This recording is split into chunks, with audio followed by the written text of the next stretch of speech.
Good afternoon, MPMA members and friends. I understand that we have about 25 members in the room. We will give it another 5 minutes before we start. Ms. Komal, another 5 minutes, then we will start. Ms. Komal. Yes, definitely. Thank you. Thank you.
before. Maybe we can start again. Yeah, lah. Start. 5 minutes eh.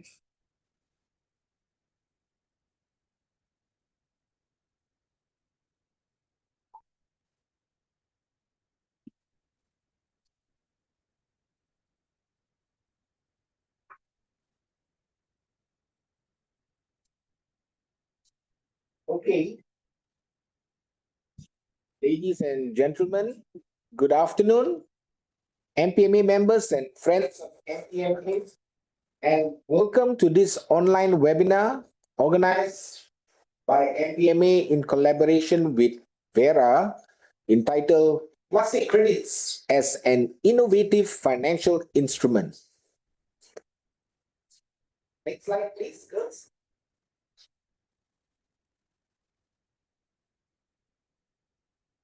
Kindly follow the following webinar.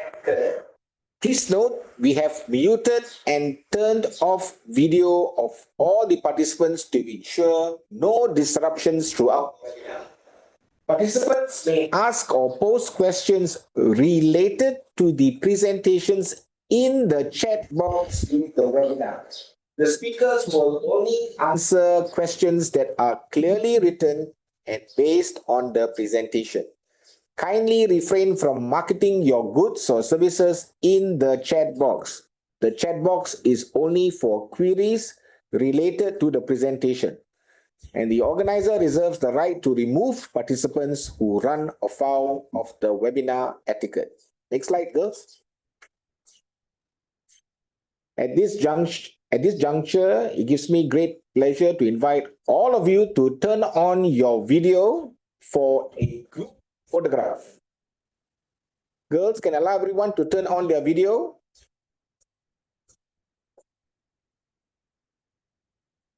Nice to see everybody. Hi, Will. Everybody, please turn on your video so we can capture everybody for our records. Nice. Some people haven't put on their video. Can we see who's behind the name? Oh, Isha is there. Isha.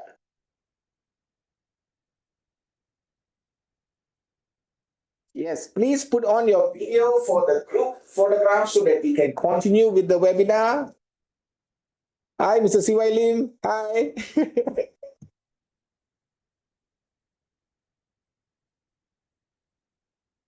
Girls, are we ready to take the group photograph?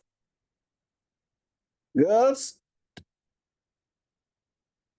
We should have about 36. Yes.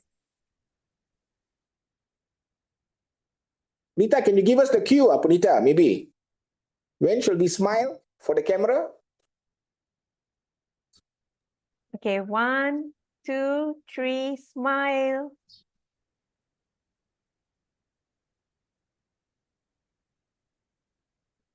Okay, we take another one, yeah? We take another one. 1, 2, 3, smile. All right. Okay, thank you. Okay. Thank you, Punita.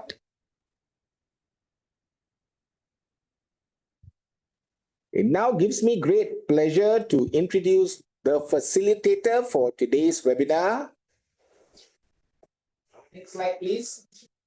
Our facilitator, Dr. Johnson, is a veteran in the plastics industry, and he currently serves as a Central Committee member of the Malaysian Plastics Manufacturers Association, MPMA, as well as the chairman of MPMA Recycling Committee. He contributed his expertise in driving the local plastics industry towards circularity by being a part of various platforms such as Technical Committee on Circular Economy by the Department of Standards Malaysia, Solid Waste and Public Cleansing Management Corporation SW Corp's Task Force on Data Collection Process for the Plastics Recycling Industry, the Technical Committee of the National Circular Economy Council NCEC by the Ministry of Housing and Local Government. On this note, I now invite Dr. Johnson to take the microphone. Thank you, Francis. Very good afternoon, ladies and gentlemen. Komal is what time? Morning time. Should be. So, welcome to this webinar. Just a quick backgrounds, briefing and understandings to all the audience. Okay, talking about financial mechanisms to end plastic pollutions, there's various thought. For example, like some people may say producer pay or pay as you throw, something like that. So plastic credit will be definitely one of the financial mechanism which we feel positively. Why you say so is like we see the progress of the plastics pollutions is almost the same historical track like carbon issue. So from the development of the carbon solutions, they came in carbon credits. So we see that plastic credits, it should be something that can help not only to facilitate or finance our activities to end plastic pollution, it definitely will help us to achieve for the plastic neutrality as MPMA. So why Verra? Verra is organizations that develop the standards. And everyone know that Malaysia actually selling carbon credit at KLSE, Bursa Saham. Okay. And Malaysia carbon credit is following Verra standard. So I think that one I leave it to Komal because I remember back to year 2020 plastic credit newly develops. So at the moment in Malaysia, personally, I told all the government agencies like I want to have a case study for plastic credit, how plastic credit can help up to finance, to make it as a sustainable financial mechanisms to support Malaysia's to achieve for clean environment and end plastic pollutions. So we shall see that whether this thing work. Okay, especially for example, maybe recyclers only can purchase raw material or the scrap with 80 cents. Okay, but outside selling, then in that terms, plastic credits can actually pull up a little bit funding to support, to cover the gap. Or even though certain plastic type, it could be selling 1 ringgit 1 kg, but because of the what you call it, the fee is too low and market reaction is no good, maybe we can actually top up to 1 ringgit 20 cent example from the fund of plastic credit. So this is my overall ideas, which is very layman. Of course, plastic credit is much more bigger. That I will leave it to Verra. So this is some basic idea, okay, to achieve for the plastic neutrality. And at the moment, this really need government recognizations. Okay, government recognizations. Otherwise, anyway, who is the ones that buying credit? Is the ones that putting plastic in the market. So they put in 1,000 tons in the market in the way they have to collect back 1,000 tons. But anyhow, they are not recyclers, they are not collectors. So the only way is to buy back the credits. So whoever collected certified 1 tons, 1 credit, we may sell the credit to the brand owners or the producers, collect the money and subsidize to every change. So it's basically a kind of local scrap supply chain via plastic credit. So this is something that I'm trying to work on and to have a case study to use it to lobby our government to believe that the plastic credit will be some things to help us to achieve for the our master plan plastic neutrality. Okay, then we see the next slide is. Next slide, please. So I would like to introduce our today's speakers. Thank you very much for Ms Komal to spare your time with us to let us know more about plastic credit. So Ms Komal Sinha brings over 15 years of experience in designing, delivering and reporting on climate and development projects with a focus on undeserved communities across India. Her extensive work spans various sectors, including plastic waste management, circular innovations, clean cooking, solar off-grid access, clean water solutions, and micro irrigations for smallholders farmers, with a strong background in both finance, holding on an MBA, and as a certified CSR professional. share structured innovative program that deliver measurable impact aligned with the Sustainable Development Goals, SDG. Her unique blend of expertise enables her to guide corporations in creating programs that not only maximize business value, but also drive significant social change.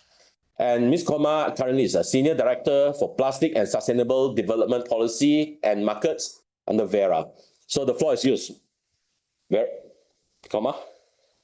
Thank you. Thank you so much, Mr. Johnson. Thank you for inviting me to this session today. And thank you, everybody, for joining in.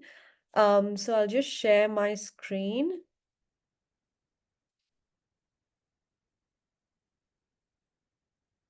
I hope you can see my presentation. Okay, great.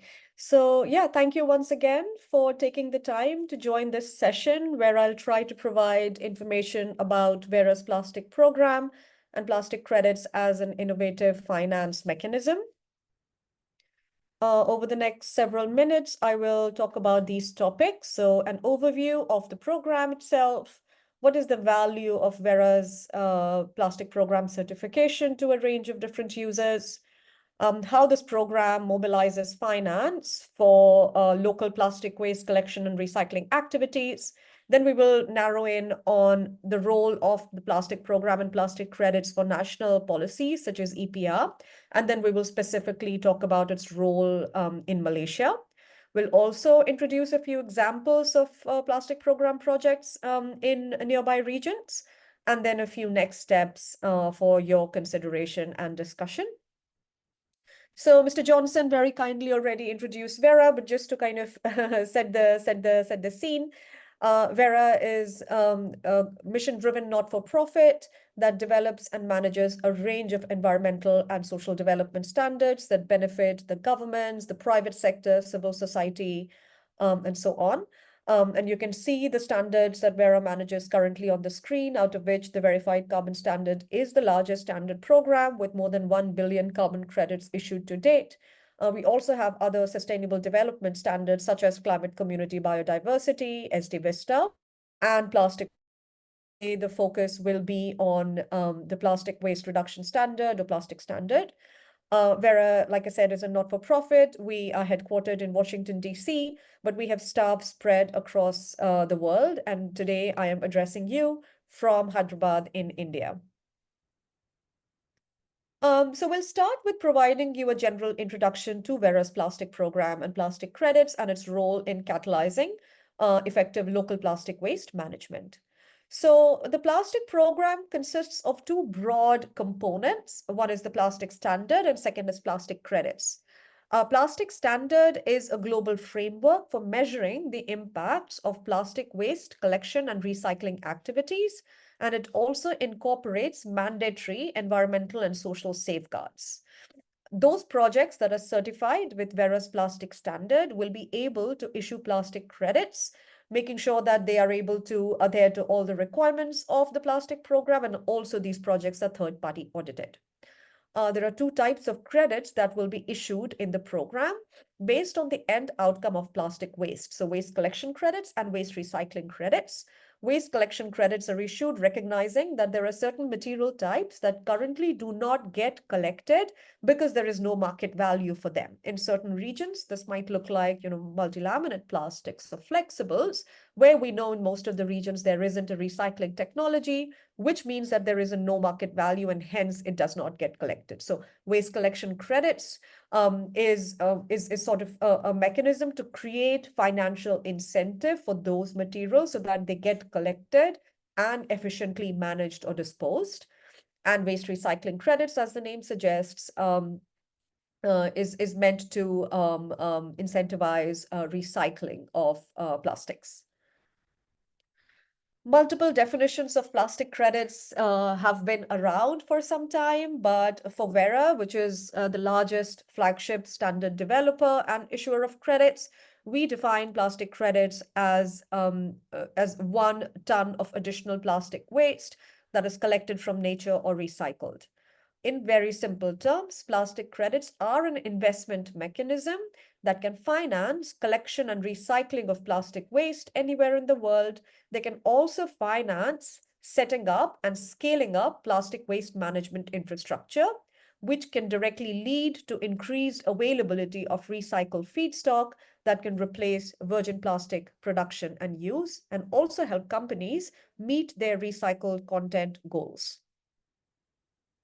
What makes Verra's plastic program the most impactful standard? And there are certain elements that you see at the bottom of the screen. So the program itself is globally applicable. It is used by project activities across the world now, but at the same time, it can also be nationalized for local specific circumstances. And we'll talk about later in this presentation how it applies to very specifically Malaysia's circumstance. It is based on the fundamental concept of additionality, which ensures that there is incremental impact through collection and recycling activities over an established baseline. All projects that are requesting certification need to be third-party audited, and this extra layer of independent expert third-party verification provides that extra credibility that is needed for investors in these projects to have confidence in the impacts that they are delivering and reporting through these project activities. And like I mentioned before, there are mandatory environmental and social safeguards inbuilt into the program to make sure that these projects' activities do not harm the local environment and local communities, particularly the waste workers, who we know are the backbone of collection economy, particularly across the developing world. So it incorporates requirements such as no child labor and no forced labor for the waste workers, no income displacement, making sure that there are income generating activities for the involved waste workers, and also health and safety practices are built in to overall improve the life and livelihood capabilities of the waste workers. Now, what kind of activities can be credited? So all 7 types of plastic plus composite materials that contain plastics are all eligible to issue plastic credits with the program, provided that they meet all the eligibility requirements. Now, some examples of project types that will be eligible to issue credits include recovery of plastics from the oceans or waterways, collection of plastic waste through the waste pickers and waste workers, infrastructure development, either through municipal or private sector, and mechanical and chemical recycling are all eligible activities. But as you can imagine, these are just examples. Many different variations and iterations of these are possible. And you will be able to see like a whole list of project activities certified as well as seeking certification on Verra's registry.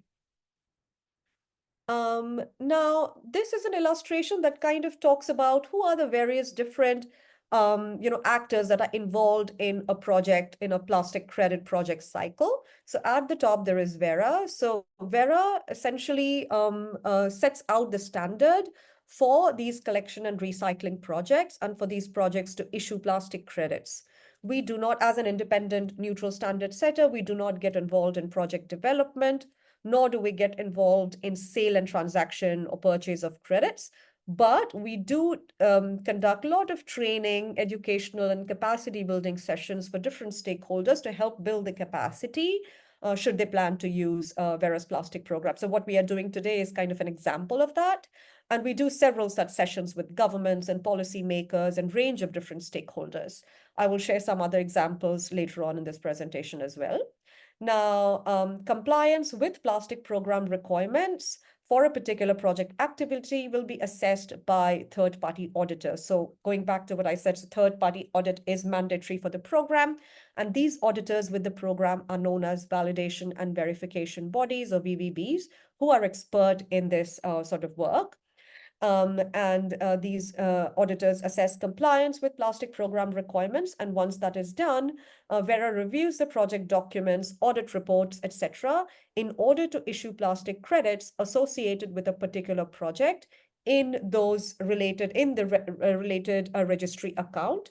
Once those plastic credits are issued to a particular project, those are displayed on Verra registry, and then businesses such as plastic producers, brand owners, or even organizations for their philanthropic purposes can purchase these plastic credits to make immediate, credible investments in plastic waste management. And they can track the outcomes of their investment in the form of plastic credits in the registry. And then these investments scale the impact of plastic waste collection and recycling projects. This is a snapshot of what the number of projects where across the world are located. So since its launch in 2021, the program has grown significantly. And now we have project activities, more than 70 projects located across the globe. But as you can see, most of these projects are located across the global south, kind of validating that there is most urgent need of finance across the developing world. And as you can also note, most of these projects are located in South Asia and Southeast Asia. We'll talk about some of these project examples later in the presentation as well. Now we've introduced Verra's Plastic Program. We'll talk about what is the benefit of Verra's Plastic Program for companies, corporates, etc. So I was looking through the sustainable packaging, plastic packaging sustainability roadmap that Malaysia has launched for the period 2021 to 2030. And I did notice that there was a lot of emphasis on the need for a combination of different tools. So essentially, as businesses need a combination of both upstream and downstream measures in order to effectively address plastic pollution.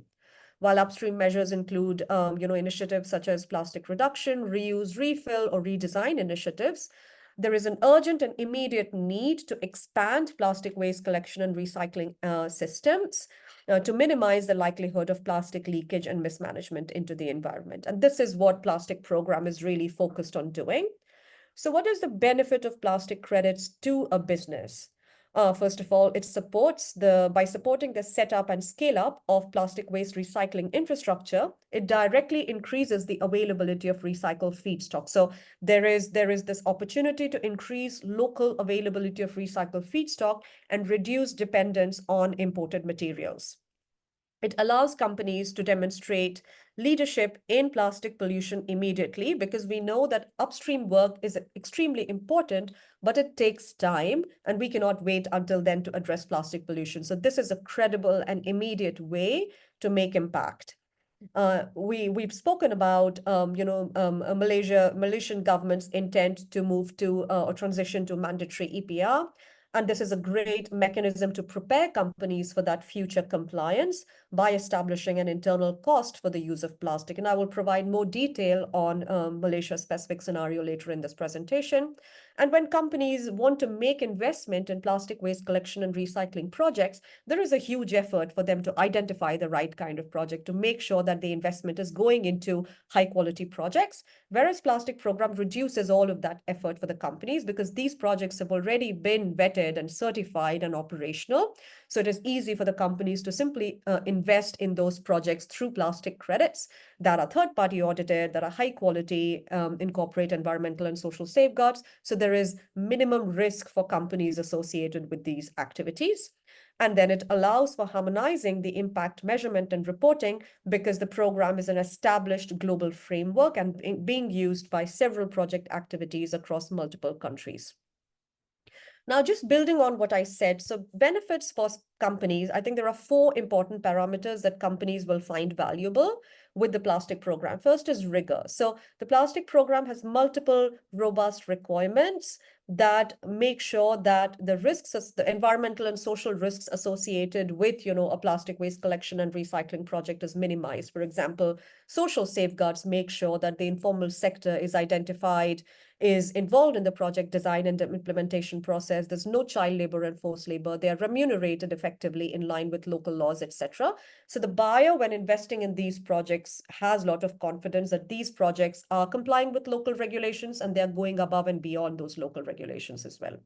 Now, accuracy. So the collection and recycling impacts of these projects are measured in line with technically robust public methodologies. So they can trust that when they are communicating about the impacts of these project activities, those impacts are accurate. And these are then backed by third-party audit. So it's not just that level of just using the robust methodologies, but that assessment and the impact is also validated and verified by third-party bodies. And then the impacts in the form of outcomes in the form of plastic credits are issued in a transparent registry where the buyer will be able to track the impacts of these outcomes. Lot of development has been happening in this sector. It's been growing very quickly. It's very dynamic. And one of the most recent developments is the launch of World Bank's report on how plastic credits can support in unlocking finance to combat plastic crisis.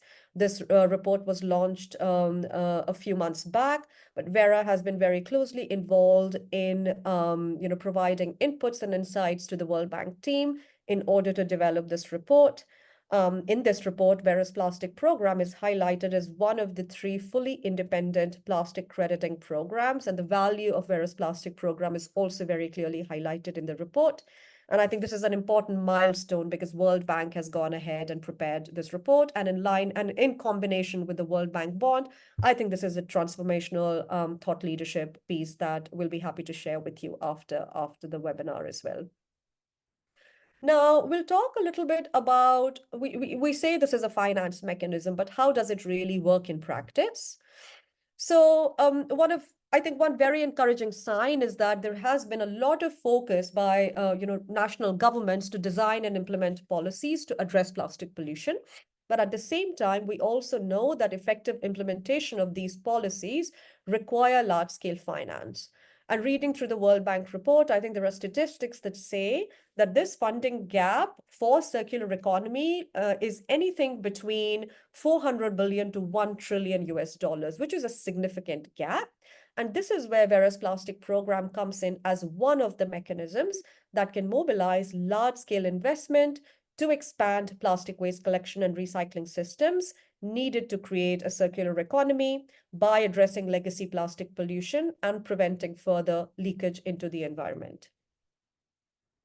So how does the program really do that? And this illustration kind of provides the clarity on it. I can just explain a little bit. So on the left-hand side, you see various sources of finance. So it can come from the private sector, the development sector and financial institutions, also from the government.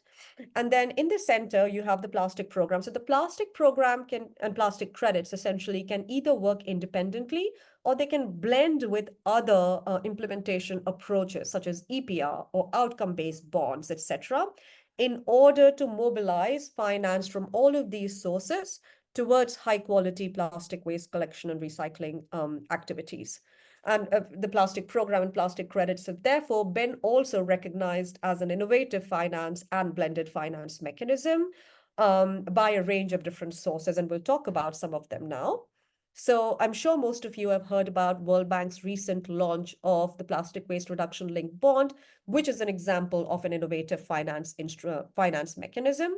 So this particular bond is a 100 million, 7-year long duration, 7-year bond, which uses Verra's plastic credits to provide financial returns to its investors.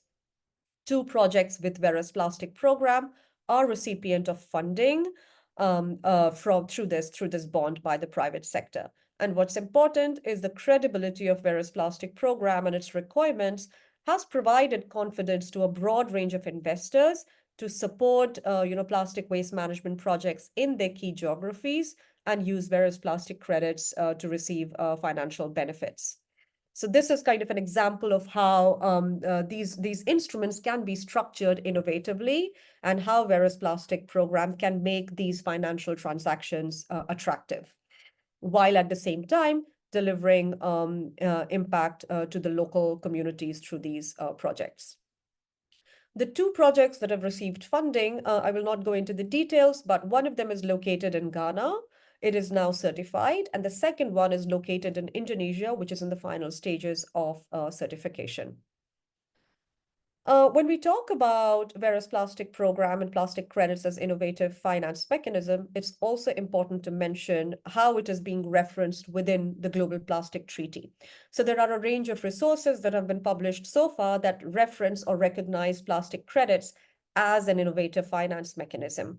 One of the ones that was published is sort of take stock of all the existing finance mechanisms that recognize plastic credits as an innovative finance in the context of the World Bank's plastic waste reduction linked bond that I just introduced. And more recently, in August itself, the ad hoc intersessional open-ended expert group also published a synthesis report on finance that recognized plastic credits as an innovative finance instrument for mobilizing private sector finance to end plastic pollution. So as you can see, there is, of course, voluntary use of plastic credits. There's one that is being discussed at the Global Plastic Treaty level.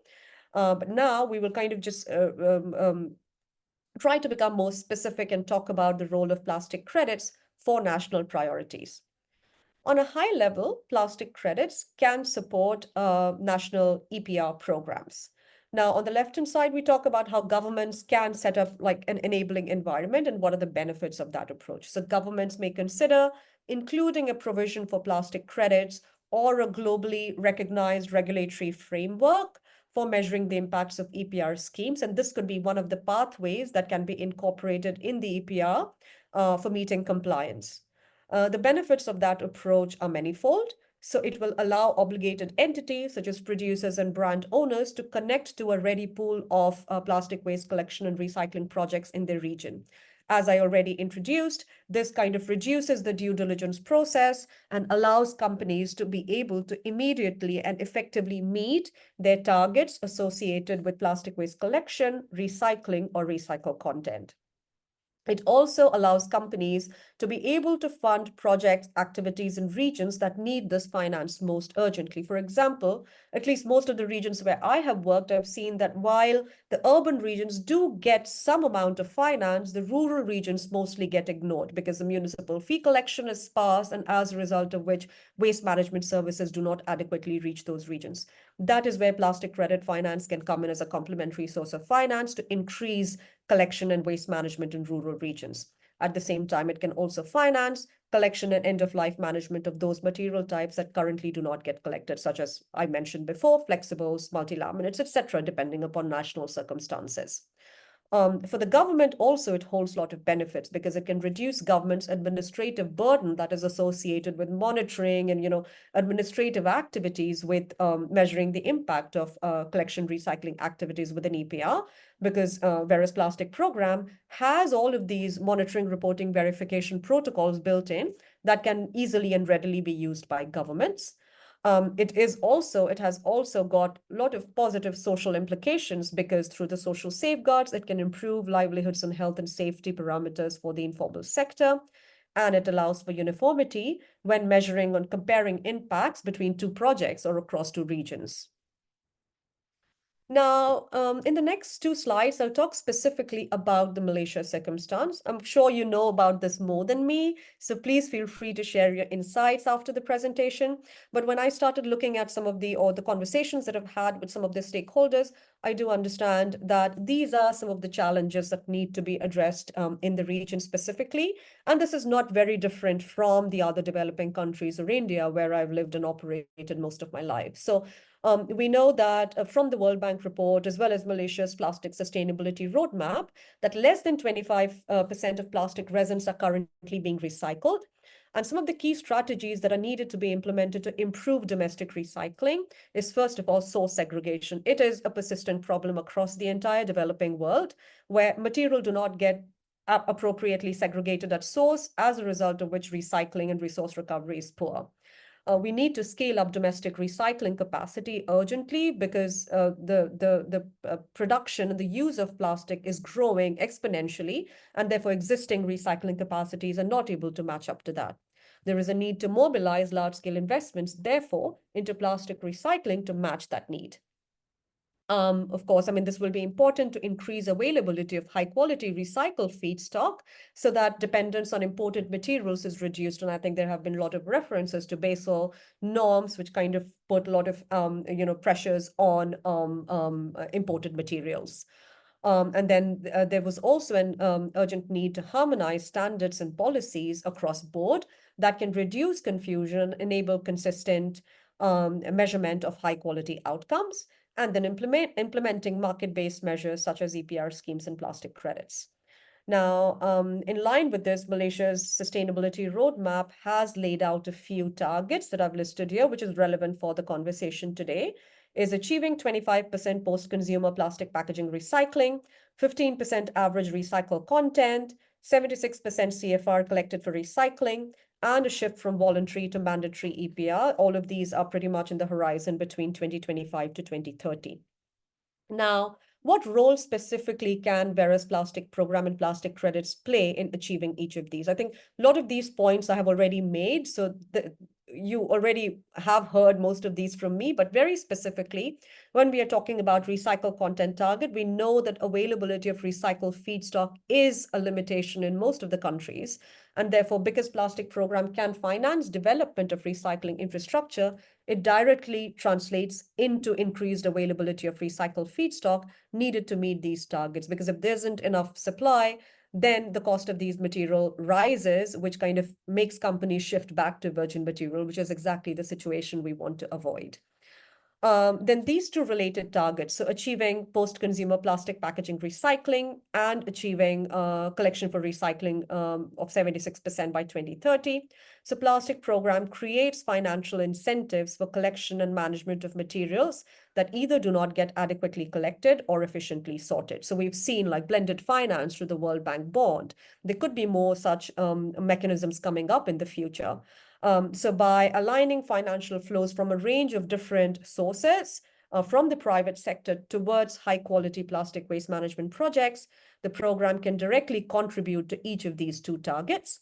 And finally, it can support in this transition from voluntary to mandatory EPR and make sure that through its requirements of third-party audits, monitoring, reporting, and verification systems, and multiple safeguards, it helps in establishing an effective and impactful EPR. And then, of course, like I have mentioned before, because it's a global framework for measuring the impacts of plastic waste management activities, it can directly kind of integrate with EPR in order to support government with the MRV practices and reduce the government's own administrative efforts.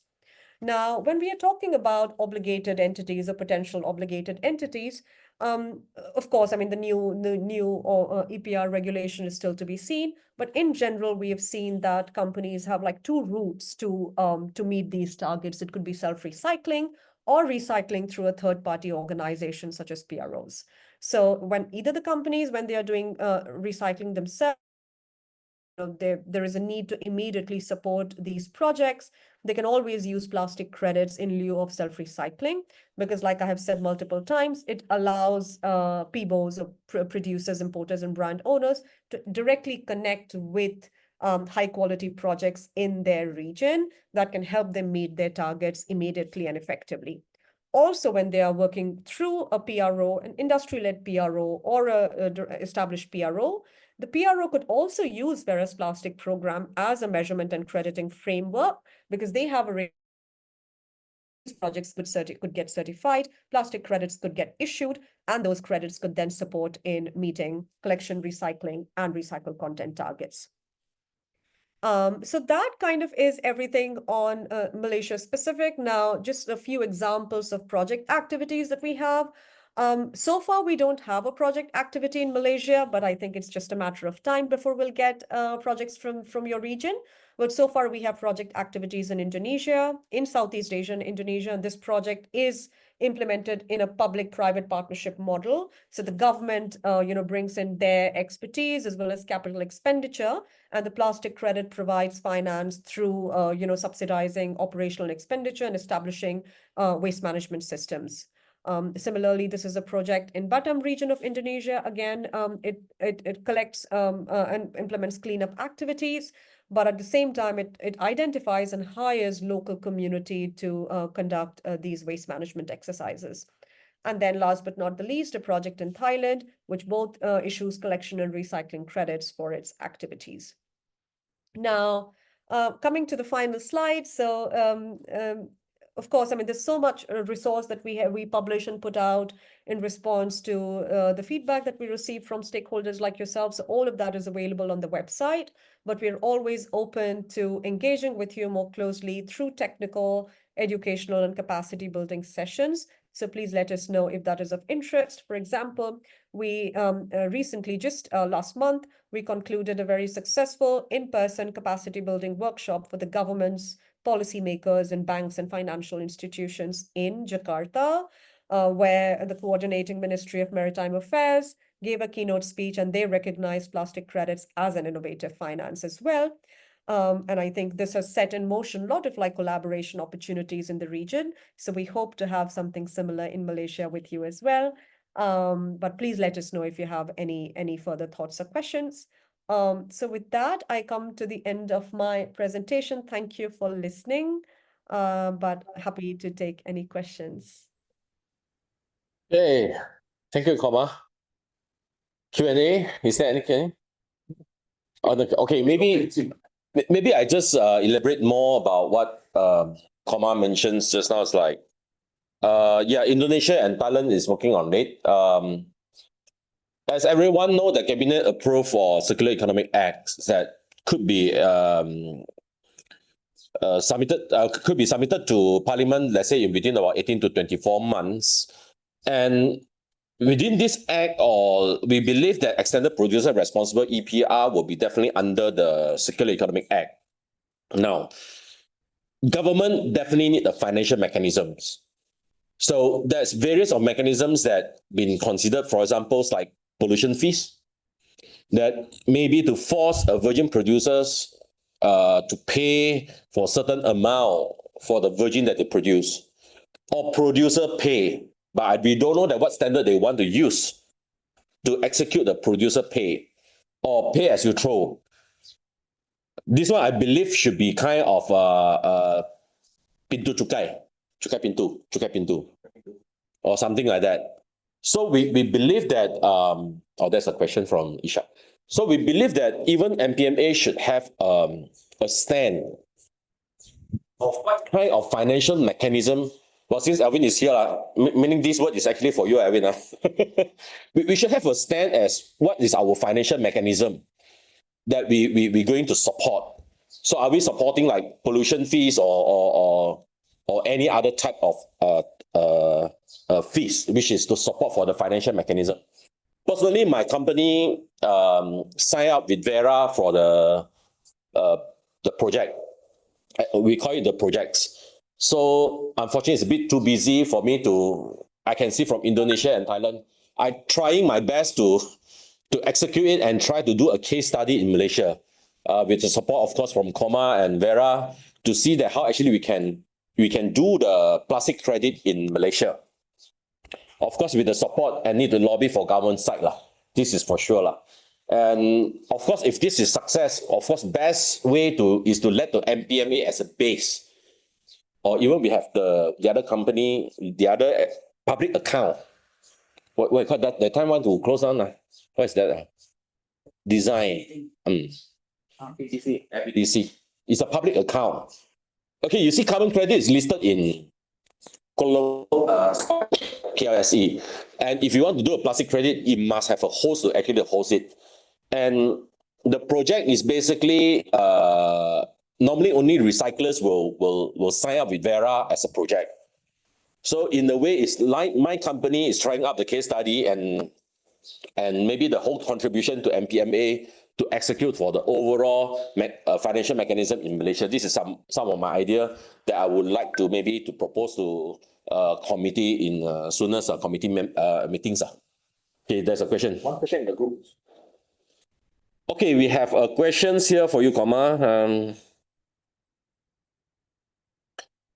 How is the plastic credit calculated from the point of waste collection to the productions of the final resin, considering the yield or from the conversions process? Well, what does it mean? How is the plastic credit? I've answered that. I think what they mean is the material that is lost during the conversion process, but it has to be based on the end outcome and not the collection, because we need to ensure that the material that is collected ends up at the right end destination. So if it is, co-processing, then what is the amount that was co-processed? Recycle, what is the amount that was converted into recycled feedstock, and so on. So it is based on the end calculation of the material. But I can send through, I can point you through the text that is in the methodology related to that. And then there is a second one that is about additionality. So like I said, additionality is a core component of the program.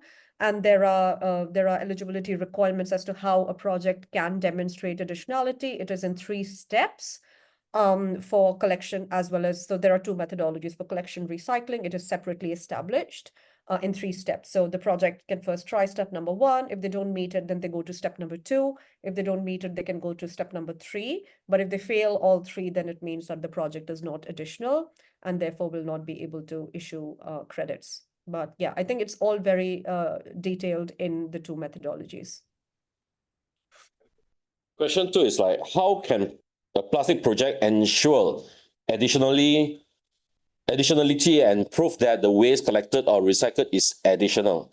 Komal, can I try to answer this? If I'm wrong, please correct me. Well, because plastic credits, I think plastic credits is not allowed to issue to, for example, your industry waste, which is originally you've been sent to recycle, or imported scrap is not allowed to certify under plastic credit. So basically, it's those from post-consumer, which normally sent to landfill, you pick it back and for recycling purpose, then those things is so-called additional, which can certify for the plastic credit. Am I right? I think the program does not differentiate between post-consumer or post-industrial, but it has very specific requirements, like Vijay, my colleague, has posted in the chat. So essentially, it is a stepwise approach, like I mentioned. First, the projects need to establish a baseline. Baseline means what was the collection or recycling before the plastic credit project. And then the incremental volume, so the incremental amount is what becomes additional and therefore is able to issue credits. So for new project activities, the baseline was 0. So any activity that happens from there will all be additional, considering that they are able to prove additionality and will be able to credit. And for capacity addition activities, they need to look at what was the historical capacity of that particular facility needs to be taken into account for them to be able to establish that crediting baseline. And then additionality determines whether this project is eligible to issue credits or not. So there are like 2 related concepts. But once you look at the section 7 of the methodology, I think it's all very clearly explained in detail. Okay. Are there any other questions? We still have about 8 minutes to go. Even there's the private chat me is like, how much per credit? Because we know the buyers is actually brand owners or producers. So if you want to sell to them, not average, how much per credit? No, that's a very important question, but something that Verra does not directly answer, because as a standard setter, as I mentioned before, we don't get involved in transactions. We don't take any position on prices. But what we can say is that the price varies based on multiple factors, as you can imagine, whether it's a collection credit or a recycling credit, which part of the world is it located in, what material type it is. And based on all of these, I think what sort of premiums does it pay to the waste collectors? What sort of social programs do they have in place and so on? So it could be multiple parameters. And therefore, we have seen a very broad range per ton or per credit. It could be anything between $200, $250 to $700, $800 per credit. So, and it varies based on different factors. But this is what we have heard from project developers. So it's very difficult for us to sort of confirm anything, because as a standard setter, we don't get involved in the transactions. I think there's one more question. It's talking about, too fast, I cannot see, the carbon credit and offset, right? Yeah, okay, offset carbon. Yeah, it's an important question, and I think it's got a few layers to it. So for us to be able to answer that accurately, I'll try to explain as easily as I can. We don't corroborate or we don't endorse the language of offsets. We call it compensation because offsets is a problematic language for many reasons. So what credits can be used for 2 distinct purposes. One is for companies to be able to compensate the plastic that they put out in the environment. So they measure their plastic footprint, material that leaks out of the value chain. They have a mechanism using plastic credits in the geographies where the supply chains are located, the materials that they put out, they can compensate that by purchasing plastic credits. The second is contribution model, where we know they can go above and beyond their footprint and support plastic waste collection recycling activities in the regions of preference through a plastic credit project. So there is a contribution and a compensation model, but as Verra, we generally kind of shy away from calling it offsets because it's not the correct representation of the instrument. So far, any other question? Oh, one more. We encourage company to make. Thank you, Okay. Vijay. I think that's exactly. So she has laid out some guidelines as well. So yes, we encourage companies to make descriptive claims as much as you can explain about the project that you support and the kind of impact it has on the local communities, the better it is in terms of the best practices. So, and she has shared guidelines for corporate plastic stewardship, which was published by the 3R initiative, of which Verra was a part. So feel free to refer to it as well. Okay. Any other questions? No? But for Malaysia parts, as I'm trying to do for the case study, as well as I already so-called, Komal, can I use the word called registered as a project with Verra? Yeah, yes. So I'm welcome if any audience today is interested about plastic credit. Well, we can together to work up for the case study. But of course, one more thing is like if you have no support from government, like carbon credit, is a bit tough for us to run plastic credit in Malaysia. So we have about 2 years time to lobby for the financial mechanism side. We hopefully that we can do a success case study to show it to government saying that instead of you impose the tax that the money go into government or a pollution tax that virgin producers have to pay, maybe we should look into private initiative to come in with the plastic credits to fund for the activities to end plastic pollution. So if you are interested, contact with Secretariat here, then maybe we can call for the other meetings, how actually we can together to run for this plastic credit trial run. Okay.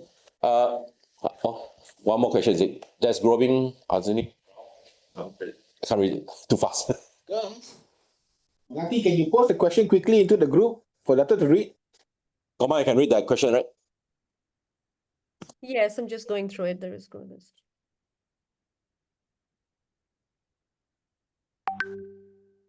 Yeah, I mean, I will not be able to comment on the carbon side of things, as I've mentioned. So this is very specific to plastics. But one thing that I can say is, of course, when with plastics, we have two methodologies. It's much more, while in carbon we have many. So inherently that makes the entire kind of the process of measuring the impacts of activities within plastic program a little bit simpler. Because it's a tangible material, etc. It's difficult to comment how soon we will feel the need to revise methodology because it's based on a lot of external factors, like how the sector is moving, what are the trends that need to be reflected in the program. But I mean, the program is 3 years old, as you already know, so we haven't had any significant revision or update to the program.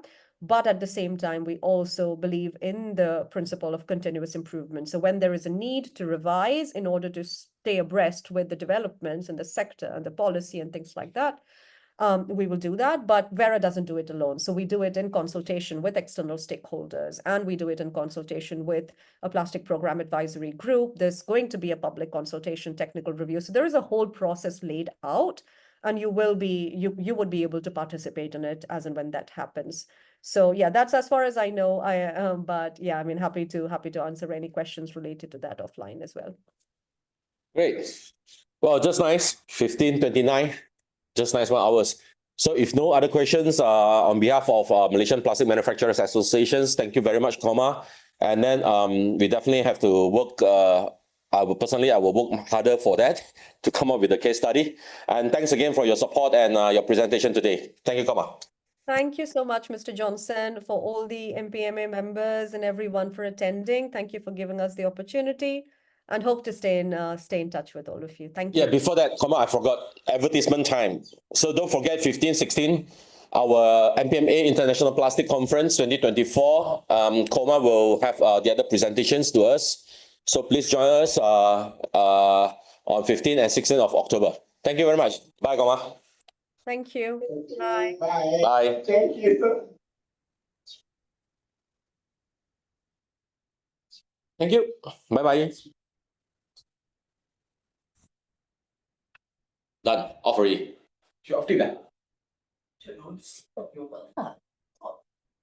Can see. MPMA is from